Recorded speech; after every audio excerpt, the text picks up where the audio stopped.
புடலங்காய் கூட்டு செய்ய போகிறோம். கடலைப்பருப்பு பாதி, பாசிப்பருப்பு பாதி வேக வச்சுட்டேன். பொடியாக நறுக்குன்னு புடலங்காயை போட்டுக்கிறேன். சின்ன வெங்காயம் கொஞ்சம் பொடியாக நறுக்கி போட்டுக்கிறேன்.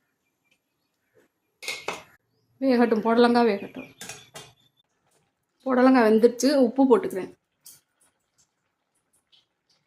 ஜீரக பொடி கொஞ்சம் போட்டுக்கிறேன். கூட்டை தாளிச்சுக்குவோம். எண்ணெய் சூடாயிடுச்சு. கடுகு உளுந்தம் பருப்பு காஞ்ச மிளகா போட்டுக்கிறேன்.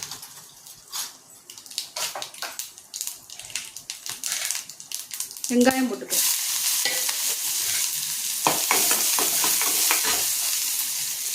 கருவேப்பிலை போட்டுக்கிறேன். புடலங்காய் கூட்டு ரெடி ஆயிடுச்சு.